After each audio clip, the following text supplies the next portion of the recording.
So, good morning mga good morning sa lahat. So, ngayon bali dalawang motor yung i-change oil natin, no, sa Honda Click tsaka sa rider natin, no. Kasi yung rider natin, so sa bagay pulang pula pa to, pero change oil ko na kasi para sure bull, no. So, na-drain na natin yan. Ito yung oil ng rider natin. So, binuksan ko na dito, no. So, bumili tayo kahapon dun, no. Nagtrabaho tayo. So, dumaan tayo dun sa bilihan ng oil ng motor, no. So, lahat ng products nila usually mga Petron talaga, no. Meron sila sa sa may motor kompleto, sa diesel, no, engine or gasoline engine, sa mga kotse, mga truck, no. Meron ding mga coolant, no, kompleto. So bumili tayo ng dalawang oil na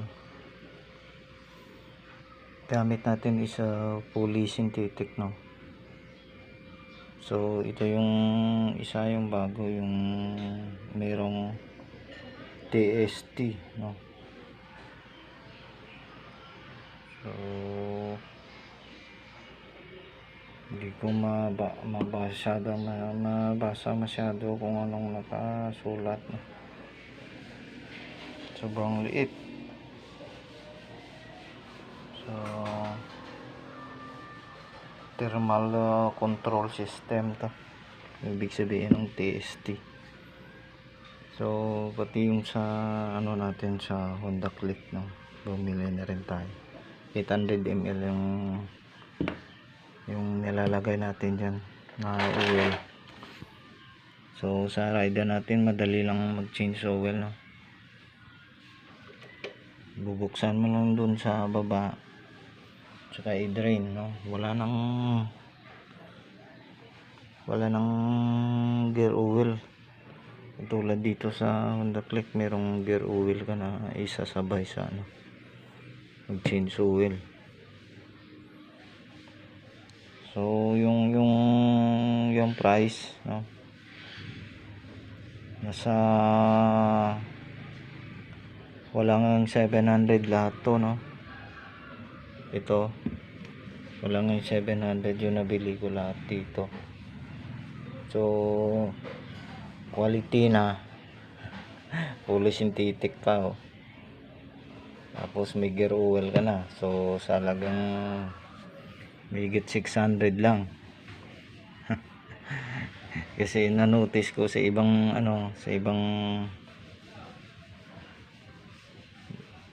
nagbibenta ng oil, no, so masyadong mahal. Siguro pag ganito yung pricing, no, pag ganito na yung tatlo, isa na bili ko na doon na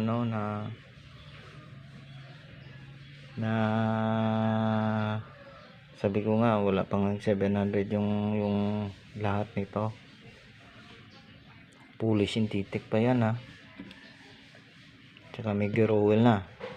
Pero sa ibang brand, sa ibang nagtitinda ng oil, so malaki yung diferensya, mas mahal. Siguro sa tatlo na to, mga estimate ko nasa 800 to 700, no, yung presyuhan. Kasi yung fully synthetic usually sa mga ibang brand to, mga Honda or Yamaha, no, or ibang brand na sobrang mahal. So dito na tayo sa Petron. At least yung quality, ayan, kada change oil ko, pulang pula pa yan. Katulad nito, tingnan nyo, pulang pula pa yan, pati dyan sa natin sa Honda Click.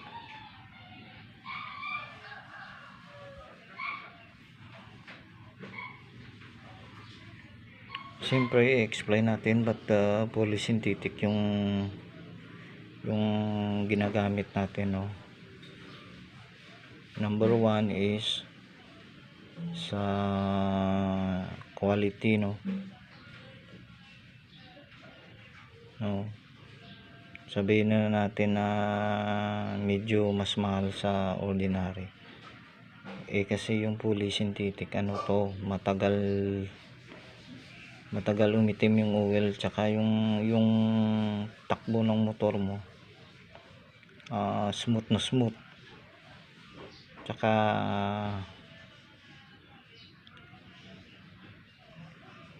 konti naman lang yung diferensya, no, sa ordinary na oil. So halimbawa dito sa click natin, no, pag hindi fully synthetic 1,000 pa lang o yung tinakbo ng motor natin, nagche-change oil na tayo. Pero pag fully synthetic, no, 1,500 or mahigit, no. Yung advice nga ng ibang mekaniko dyan is 2,000 yung tinakbo ng motor mo, o 2,000 kilometers, no. Pero sa akin 1,500 lang, para yung makina natin is kondisyon pa rin, no. Kahit medyo magastos, sabihin na natin, importante niya, mahalaga yung kondisyon ng makina. So ganun yung natin, yung explanation sa fully synthetic, no. Hindi kang huwag kang maghihinayang sa binibili natin na mga medyo mahal na oil, kasi may mga differences, no. Number one, matagal natin gamitin, saka matagal umitim yung oil, saka yung sa engine, yung performance iba talaga pag fully synthetic, kasi ramdam mo pag umanda na yung makina, no, smooth, tsaka makatipid ka na rin, katulad dito, binibase ko nga doon sa Honda Click natin, pag ordinary yung oil lang, hindi fully synthetic, so yung takbo ng Honda Click natin is nag-change oil na ako sa 1,000, no. Usually may higit 1,000 yan pwede, kaso hindi na natin sinasagad, no. So kung fully synthetic yung advantage is, no, kahit gamitin natin ng 1,500 or mahigit, no, pulang-pula pa rin yung oil kaysa ordinary na madaling umitim, no. Ganun yung differences. So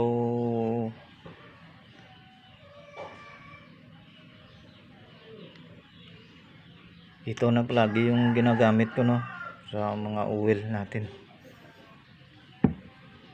kung saan tayo mas makatipid, no, na quality, parehas man lang yung quality, basta fully synthetic, no.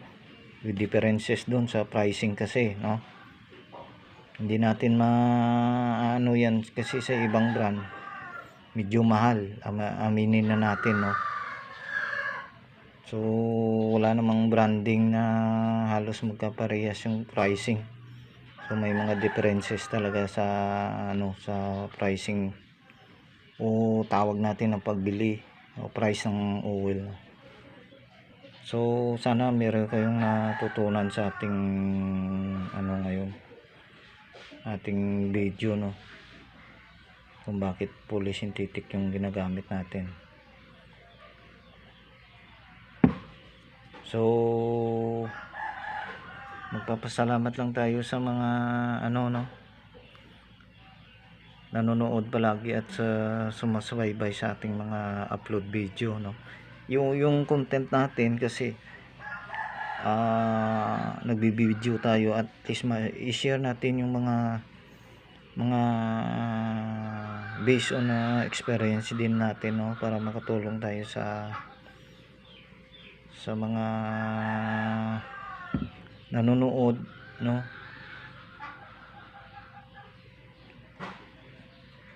At least meron silang idea, no, kung bakit ginagamit natin yung mga ganitong oil, yung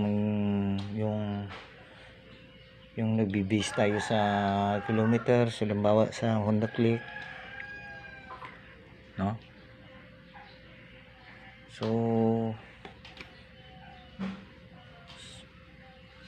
again, nagpapasalamat talaga ako palagi, no, kasi sa hindi pa nagla-like tsaka nakapalo sa ating page, no. So paki-like and share na lang yung mga upload video natin. So hanggang dito na lang yung video natin, no. So maraming salamat. Thank you.